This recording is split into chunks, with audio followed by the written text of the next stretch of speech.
I guess most of you know what happened last month on one Cathay Pacific Airline flight, where some cabin attendants discriminated non-English speakers. I'll skip the details because you all know it. Though Cathay Airline later apologized and fired 3 CAs, and even the chief executive of Hong Kong expressed his disappointment about the unprofessional behaviors. People would not easily get over with it this time. You can Google online and may find lots of comments stating that they were also once the victims of such discrimination. My view is, of course, against any kind of discrimination, but today I want to talk more on the aftermath of this case. People who take airline often would have very different feelings towards different airlines. Some airlines left a good impression, while some not so good.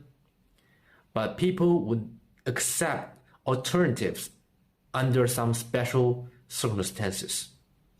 Take myself, for example. I would prefer to choose Emirates or Turkish Airlines when heading to Africa or Europe from China. I would take other airlines if it's too urgent. But this time, many people who are dissatisfied with Cathay Airline say they would not endure it anymore in the future. So, I'm afraid the blow would be long-term. Another dispute in this scandal is language. I was really shocked to know that the cabin attendants often ignore Mandarin speakers.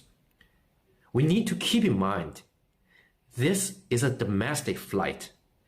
Then why does English become the accepted communication language? This may give people a very bad impression that English is to be blamed for causing barriers between people. And we don't want to see this trend. This trend would only cause trouble for people who truly want to use English to communicate. One last thing is about the human resources management. I'm sure Cathay Airline has a complete and unbiased HR codes and regulations set. I see many companies boast the same, but it's quite often to see such unprofessional behavior or even naivete. From people's responses, this problem seems to have existed for quite a long time.